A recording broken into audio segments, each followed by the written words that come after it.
Keith dropped a new mock draft, and we have to break it all down and tell you why Fernando Mendoza to the Cleveland Browns sounds like a match made in heaven.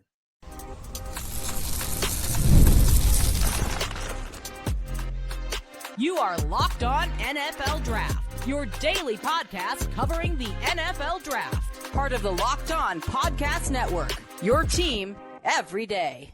Welcome back to the Locked On NFL Draft Podcast, your daily podcast covering your favorite draft prospects, part of the Locked On Podcast Network, your team every day. I'm your boy, Damian Parson. I'm an NFL draft analyst with Bleacher Report. That's my guy, Keith Sanchez. He's the director of scouting with the Draft Network and 2019 national champion with the LSU Tigers. And as always, thank you for making Locked On NFL Draft your first listen today and everyday shot for being our everydayers. Keith just dropped the mock draft, guys, after week 11 of the NFL season. Just dropped the first round mock, which means it's time to go through it. Talk about our favorite picks, the most interesting picks, and our most underrated picks as well. But before we get into that, Crossover Thursday is presented by Prize Picks. Download the Prize Picks app today and use the code Locked On NFL to get $50 in lineups after you play your first $5 lineup. Favorite picks, Keith. I go to some really good ones, especially in the top 10 that I like. I'm going to go to 3.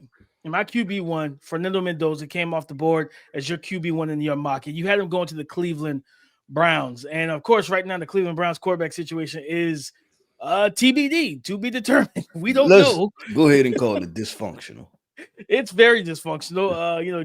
Dylan Gabriel has concussion. He went out Sunday. Brought in Shedeur Sanders, who hasn't been getting any reps with the starters, and it looked like he hadn't had any reps with the starters, right? And the Baltimore Ravens were like, "Yeah, we're not going to let you find rhythm against us in this game." Mm-hmm. So they did everything they could to blitz him and get him off his spot, things of that nature. But in this situation, if neither of the current rookie quarterbacks are the answer, to me this feels like a great fit for if Kevin Stefanski's still there. Mendoza is a quarterback that is absolutely a timing rhythm thrower. Of course, he can, do a little bit with his legs and stuff like that, push the ball down the field, but he's a quick processor of information, a guy that gets the ball out quick. He can get the ball into the flats. He'll take the checkdowns. He's disciplined in the pocket and from a read standpoint to, hey, if you're dropping deep in the quarters and I have a guy in the flat, I'm not going to throw it into a window with 2 defenders. I'm going to throw it to my running back in the flat when no one's there. Let him make the play, right? Or if I got mesh rail with the rail route out the backfield, and he reads it and the wheel route's open, he sees it quickly, he's getting it out, and he maximizes the play calls. And I think for what Kevin Stefanski wants is a guy that can do that while also having the physical tools to push the ball down the field. They got to get some more pass catchers in terms of receiving talent there. But they also have an extra first-round pick from the trade with the Jacksonville Jaguars when they moved up to get Travis Hunter. I really like that fit. That's probably my favorite one, at least in the top 10. I love that fit with Kevin Stefanski if he's still there. Yeah, and I think that's the key, right, when doing these mock drafts is that obviously we can't predict coaching situations. But I thought about it, DP, because I don't think he's come from the Sean McVay, Kyle Shanahan coaching tree. I don't believe so. I don't think so. But I will say, similar to those guys, I think he has a QB-friendly offense, right? Like for guys to kind of get going, and he's proven it, right? Because he's won with multiple different quarterbacks. And not saying that he's won at a high-level AFC championship, but for the dysfunction that the Cleveland Browns have been over the past 50 years, right? He's been a okay to decent coach with everything else going around them offensively. So, that's why I made the pick. And I'm like, I really think that the Cleveland Browns, in my opinion, I like Dylan Gabriel. I like Shedeur Sanders. I just don't like them in this situation because I think they're put in position to where they only can lose in a sense, right? And I'm not talking about wins and losses, but from what expectations could be. Dylan Gabriel always be in the shadow of Shedeur Sanders, right? Shedeur Sanders came in as a 5th-round pick. I don't know in this dysfunctional situation how many times is he going to get opportunity to be successful, right? And I think that the situation is so volatile that they both need to be in franchises that can curate young quarterbacks and not just looking to have them and then move on from them. So that's where I go with that situation. DP, I'm going to go to the next quarterback that was drafted, Ty Simpson. I think this could be a good situation for Ty Simpson, let's get into this. I want to ask your opinion on this. Do you think Aaron Glenn is going to be back next year? I do. I think okay. he's going to be back. Yeah, I'll be completely honest, DP. And I've said this before, and I'm gonna say it on here. I'm not completely sure, and this is the reason being is that it reminds me of the Steve Wilkes situation. It reminds me of other situations where they were almost destined to fail from the very beginning. Just with the coaching hire. And if you remember, this was the whole Mike Tannenbaum and man, why am I blanking on this guy? I know what you're talking about. GM, and they went on this head coaching search, and then they trade Sauce Gardner and Quentin Williams. Like it reeks to me of some type of inconsistency. So in my opinion, I believe they may blow the whole thing up.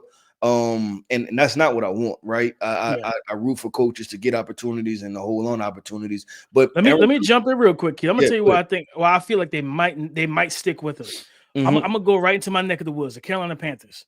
They went back-to-back years. Frank Reich, and then he's at Nebraska now. Matt Rule.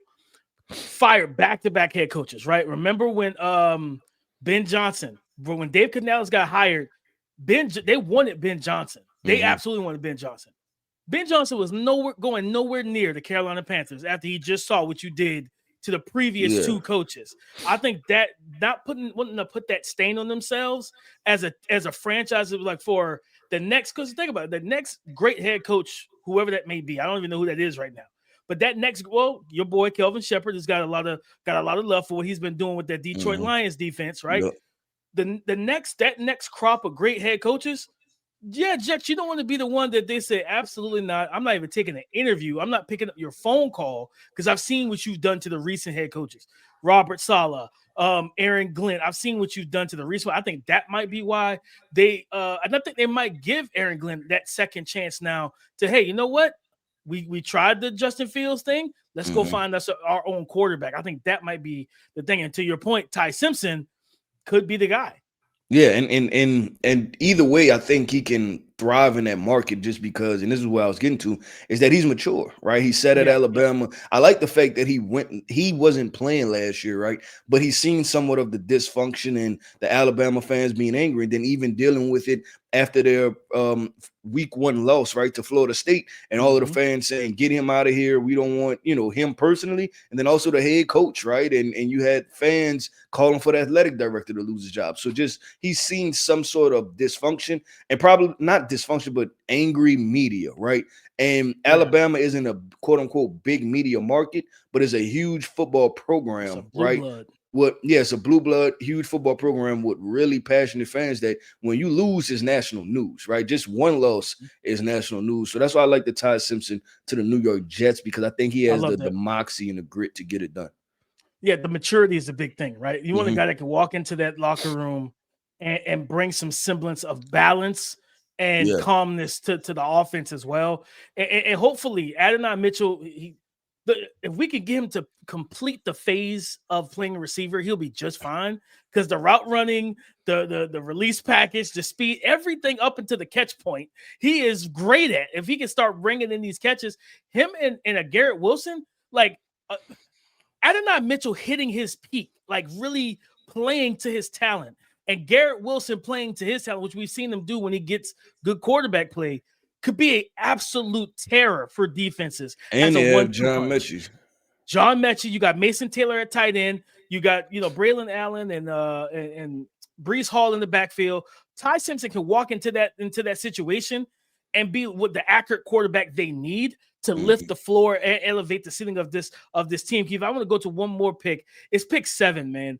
I love this so much. The Washington Commanders, because this is a spot I feel like they absolutely need to address. Wide receiver.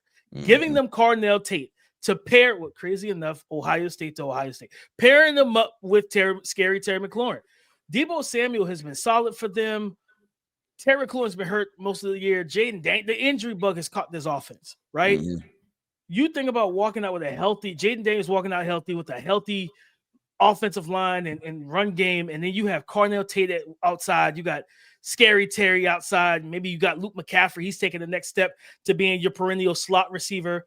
They got Zach Ertz to getting Ben Sinnott going a little bit more into the offense and kind of influxing his talent in there. This would be a young offense that will be very exciting to watch. Mm-hmm. Yeah, no, and the reason I did that was because when you really look at this supporting cast, it's not great, to be completely honest. You have Terry McLaurin, who I believe he's at his peak, but then now it's probably going to go down the roller coaster, right? Just because of age, right? And it's nothing personal. It's just because of age. Deebo Samuel, I'll be completely honest, DP.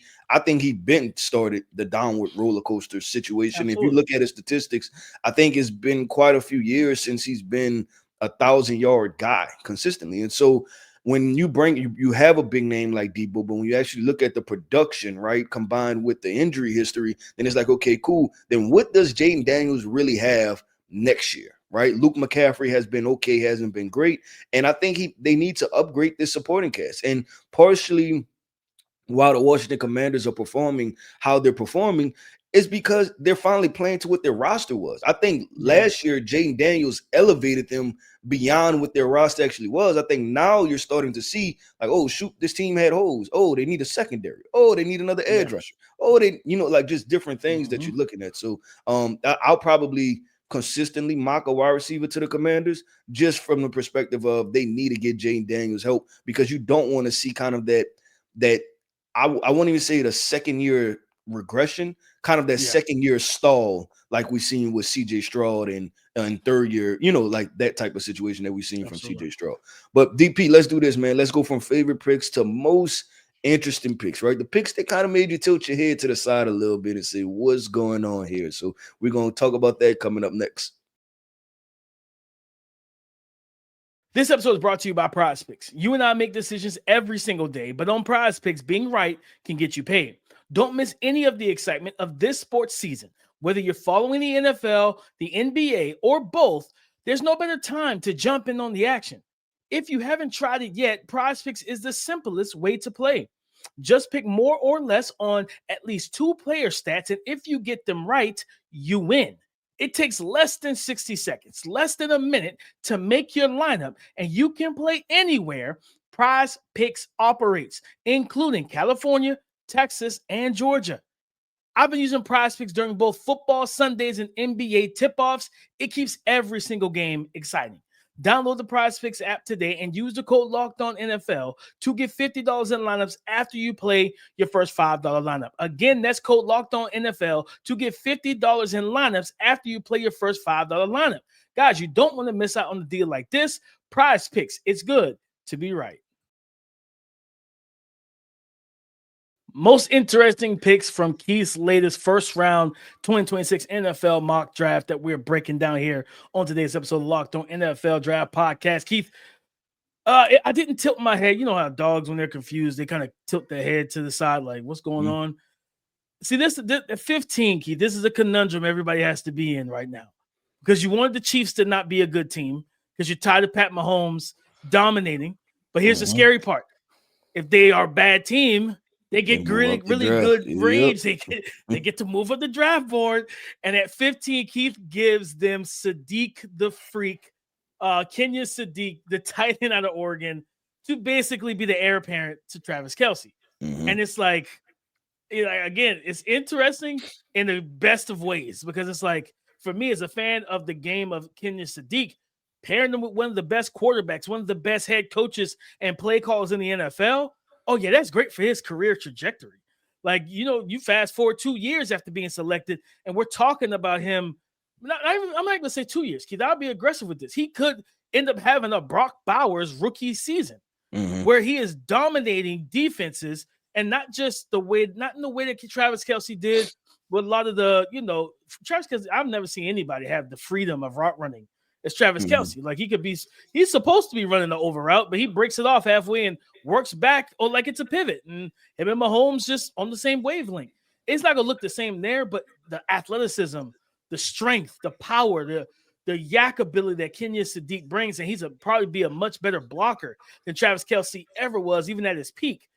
This is an interesting yet scary pick, for the NFL to let Pat Mahomes get a guy like this, because right now Mahomes he got speed on the outside, but you think about that speed hitting the vertical plane up the seam off of play action, off of RPO, and Mahomes gets to throw it 30 yards down the field, one-on-one if he gets single high coverage. Yeah, that's a terrifying fit for teams that hope for the downfall or praying for the downfall of the Kansas City Chiefs. That's just the nature of the situation.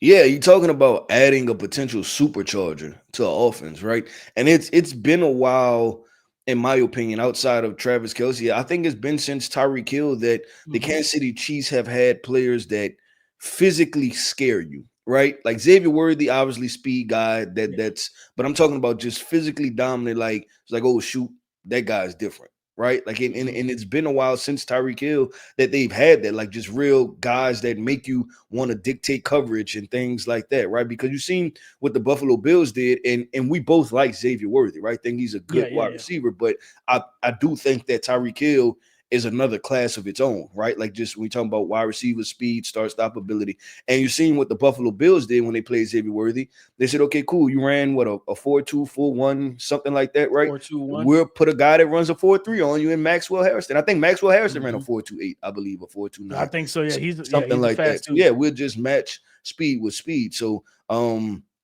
I definitely think making that transition to Kenyon Sadiq, at least giving it a shot, right? It has the opportunity to be very explosive. I'm gonna go with this for most interesting picks because it's kind of the situation I've probably gotten the most blowback on too, especially from it was blowback Sunday, and then Monday when they played well, I didn't hear anything. The Dallas Cowboys taking both Jeremiah Love with their first round pick, and then Malachi Fields with their second first round pick. And the criticism, which I considered it, right, is that have them taking two offensive players when this defense needs help, right? My thought process was, DP, George Pickens has been playing great for them, right?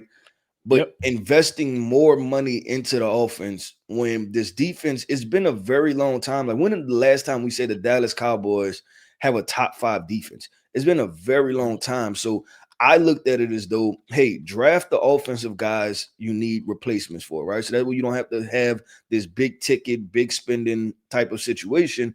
And then you can go acquire the defensive guys, right? Like have plug and play players instead of having defensive guys that you know, like year 1, year 2. It's like, no, these guys can immediately plug in and play, because we've seen wide receivers, whether that's Jamar Chase, Justin Jefferson, Jordan Addison did it, right? His rookie year, I believe, until he got injured, come in right away and be extremely productive, right? So if you have a quarterback that could get them the football, we've seen that transition where guys can go from college productivity to being productive in the NFL. Same thing with the running back position. We've seen it happen before.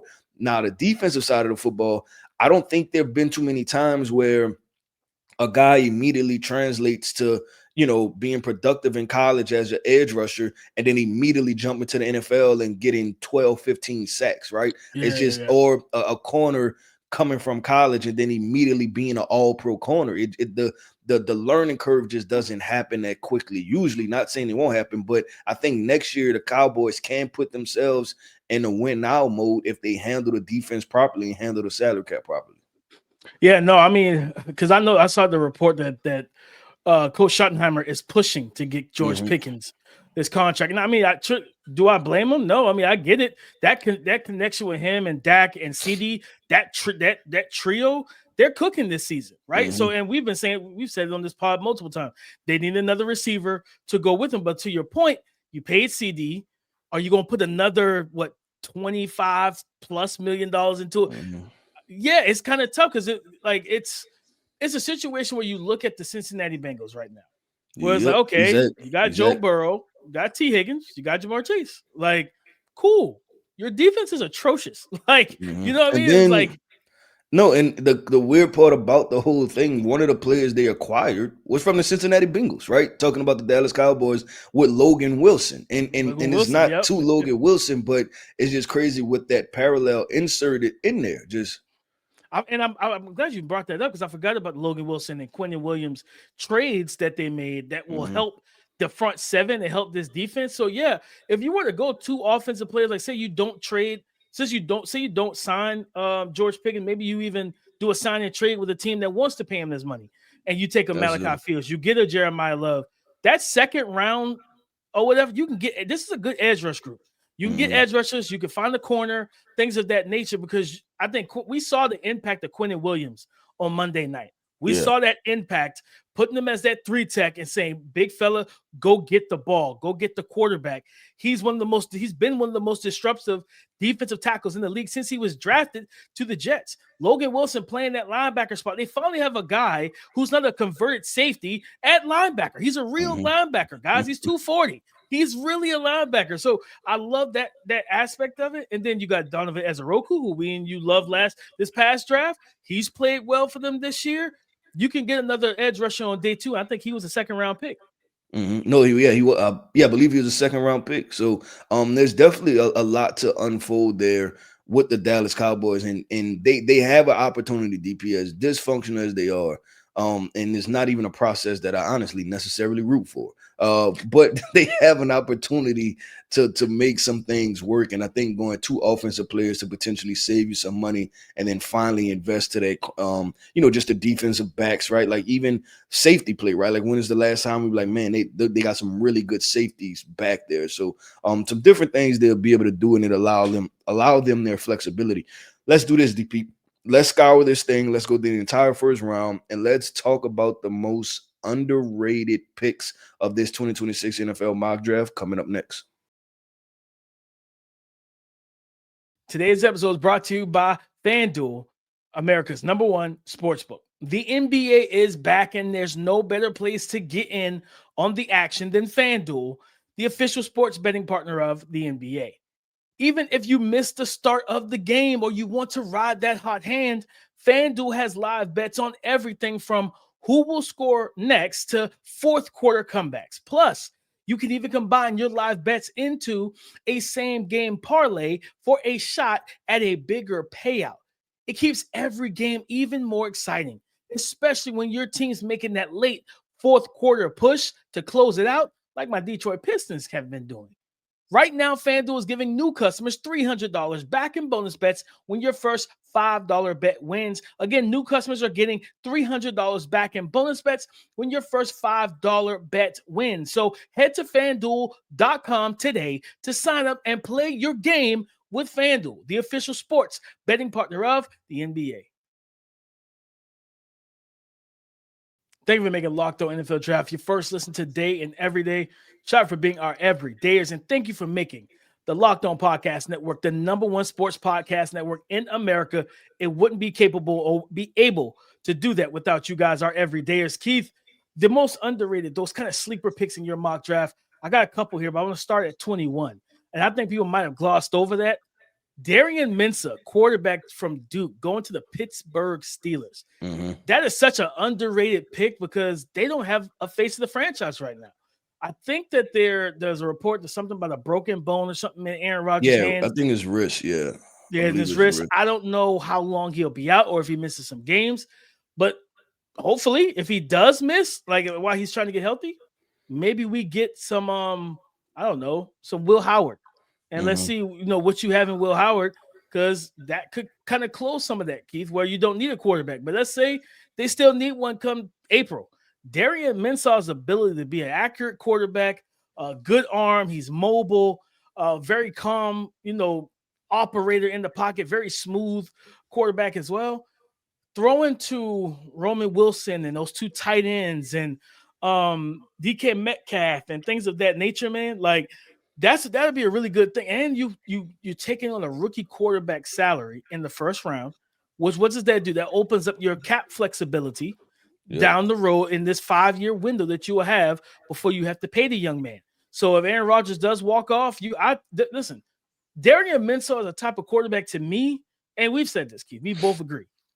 Let's let a veteran start before the rookie and let the rookie see what it's supposed to look like, whether good or bad. Like, hey, don't throw that interception. Or you see how he looked off the safety and came back to the bang 8, throw that. That's how you do that. Let him see what it looks like, how the terminology, playbook, all that stuff, how to handle the vets, all that stuff. But Darian Mensah is one of these quarterbacks that I actually feel could be a good rookie starter if he got the chance to start and he was drafted this year. I feel like his game, I feel like he can come in and start. Now, do you want him to be is he going to be a star right away? Maybe not. But I don't think he's going to go out there and make the back-breaking mistakes that we see some rookies who clearly aren't ready to start, the Trey Lances, the Anthony Richardsons, those guys. He plays from the neck up well enough right now to where he say, you know what? Let's curate the game plan, suit it to you, and we'll just open it up as you get more and more comfortable throughout your rookie year. I think this is a very underrated pick. Yeah, and the reason I went with a DP because historically, the Pittsburgh Steelers, they've always liked their formula for winning, right? Even under Ben Roethlisberger, which was tough because they got a moment to where, you know, he was a guy that was going to take chances. But initially, early on in his career, it was kind of defense, run game, protect the football, take calculated shots. And when I look at Darian Mensah's game, if you ask me, can he do that? I'll say yes, right? And also, I feel comfortable with his production in college is the fact that I don't think he's been in an overwhelmingly advantageous situation, meaning that he played at Tulane and he played at Duke, right? I don't know how many other first rounders are sitting in those programs. So it's not like he's, you know, at the Alabama, he's at Georgia, he's at these different Texas, right? To where we're sitting there saying like, okay, he's playing with the best of the best, right? And so getting production out of those guys, some of those guys isn't even NFL talent, and he's getting production out of them as far as his supporting cast. DP1 team I wanted to bring up, and I'm gonna bring up two real quick. And I was surprised one of these you didn't bring up. I'm gonna go with the Baltimore Ravens and Sonny Styles first, and they need an edge rusher. I missed it. They need an edge rusher, but I'll tell, and you know that we're part of the Sonny Styles fan club too, right? That we think this guy can really play football. I think Sonny can do all three. I think he can, if you ask him to cover, I think he can play stack linebacker. And I also think he could give some pass rush help. So when you think about having Sonny Styles and then Kyle Hamilton, and the thing is that Sonny Styles may be more athletic than Kyle Hamilton, right? Like if we get Preston and stuff, and both of these guys are 6'3", 230 pounds just running around on his defense, that's another boost that you can have, right? And I think, defensive coordinator Zach Orr, I believe, for the Baltimore Ravens, that allows you to really turn the corner because it gives you another flexibility piece on top of having Malachi Starks, who we're seeing kind of turn it around on a very back end, right? Like if he plays that kind of single high type of safety situation. And then the other one was, I like this from a culture standpoint and building blocks, is Mansour Delane to the Carolina Panthers. And I like putting him opposite side of JC Horn, and you have two physical corners, that don't mind stepping up and tackling. They'll play physical and press, but also they can be multiple in what they do as far as playing man and playing zone, and you can move them around. So I like it as a complementary piece and almost to the fit too, because I think, and you tell me, this is how I feel. When JC came out, I think JC would probably be the higher graded prospect. And it allows Mansour, you know, we talk about what receivers coming in as wide receiver 1 or wide receiver 2. It allows Mansour to kind of be cornerback to JC Horn and learn some things while he's still getting acclimated to the defense. No, I want to first address the Baltimore Ravens. I definitely slipped past that. It slipped by me. Keith, I think to Sonny Styles, I love that fit. Sonny Styles will probably be the Kyle Hamilton of their linebacker room because everything that's a good way to explain it. Yep. Like, because everything you said, the run defense, the dropping off, playing stack backer, and blitzing or rushing the passer. For a quarterback to potentially look at see a simulated pressure look of Kyle Hamilton in one A gap, Sonny Styles in the other A gap, and you try to figure out which one of these guys are going to blitz you. Yeah, and I forgot about Trent Simpson, right? Who was extremely athletic, but you may be able to allow him to do what he did best at Clemson, kind of play that nickel overhang, and now you almost got a big nickel, right? Type of situation. And then you could blitz him out the overhang too and bring just absolute pressure, drop one of your actual edge rushers off, and now you got Sonny Styles, Kyle Hamilton through the A gap, and then you have Trenton Simpson working off of the overhang as a free runner, where your quarterback doesn't see it on the way. So love that. And then, man, that Mansour the lane one, I love that from the aspect of, so up until I think the Saints game, that's when J.C. Horn had his worst game of the season. Teams have veered away from him, and they start lighting up Michael Jackson, not Billie Jean's guy, not that Michael Jackson, like Mike Jackson, who's been a solid veteran pickup for them. But there've been multiple receivers. George Pickens lit him up. Jalen Waddle lit him. Like, he's been the guy that, hey, if that defense gives up 100 yards receiving and it's not to a tight end, it's against him. So being able to put Mansour the lane opposite of J.C. Horn lets you lock up on the outside. Then you allow Nick Skouerton, who's really been having a good season rushing the passer as a rookie. You let him get after the quarterback, buy some time for that defensive line. I like that a lot. Kids, I'm going to close this thing out. Pick 32 right now, which is wild to see the Denver Broncos even there. It's weird. You know what I mean? It's because Jamie made the final adjustments, and then it was like the Broncos, and I'm like, what? Yeah, the Denver Broncos at 32. First, it was the Colts there for a little bit. Now this is wild to see. But for the Denver Broncos to get Jacoby Lane, I think Jacoby Lane being eventually the heir apparent to Cortland Sutton, Troy Franklin, and that chemistry with Bo Nix has been a good find for them, right? And everything. I still think they need a true tight end. I never was not buying into the Evan Ingram hype of being the Joker. And that, you should have moved up and got a Colston Loveland or a Tyler Warren, jumped in front of the darn Colts and go get your actual tight end. But putting Jacoby Lane on the outside, my ideal situation for Troy Franklin is to be the full-time slot. When you got a slot receiver that runs a 4-4-1, who knows how to run routes and has that chemistry with the quarterback, that's what I want. A guy like that in the slot to move the chains and to be a security blanket on those third downs, that he knows where he is at all times. They know each other. They're in sync. I mean, at the end of the day, I think that would be a great situation because, again, Jacoby Lane on the outside, Cortland Sutton on the outside, and Cortland Sutton being a mentor to Jacoby Lane would be outstanding to help his NFL development. The young man has some of the best ball skills and hand-eye coordination to make those ridiculous catches in the red zone, but he also showcased, hey, between the 20s, I can still make plays this year as well.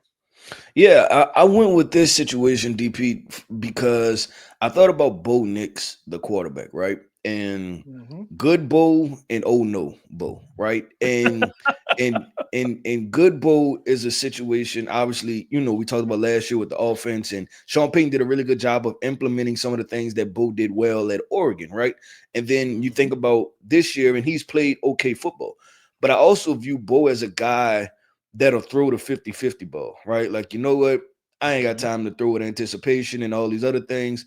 I'm going to just let this go to my guy and see if he comes down with a play. So if you have that type of quarterback, then give them big-bodied wide receivers, right? That can go up and come down with the football. And I think we'll both agree, like, Jacoby Lane is one of the best 50-50 ball catchers in this draft. And so that's what I thought about it from that perspective. And I think even keeping Cortland Sutton, it gives him two really big wide receivers, because Troy Franklin has, and I think from our evaluations, right, that you agree with this, Franklin is a vertical stretch guy, but he wasn't necessarily a go up over your, the head top guy, right? Like, he's going up with physicality and going attack it at his highest point. So allow those two big boys to do that. And I agree with you. Then you got Troy Franklin and Marvin Mims to really stretch the field vertically. Absolutely. I'm with you on that, man. Yep. Well, DP, that wraps up another episode, man, of the Locked On NFL Draft Podcast. I want to end this podcast off by saying shout out to our everydayers. Thank you for tapping in with us each and every single day. I am Keith Sanchez. You can find me on X at The Talent Code. That right there is my guy, my co-host, Mr. Damian Parson. You can find him on X at DP_NFL. And like we like to say, man, y'all come talk to us because we like to talk back. Go subscribe and follow for free on YouTube, wherever you listen to podcasts, to get the latest episode as soon as it is available. On tomorrow's show, going into week 13 of the college football season, it's time to preview the action and talk about some of the matchups and the prospects to watch. So come and join the conversation again tomorrow on the Locked On Podcast Network, your team every day.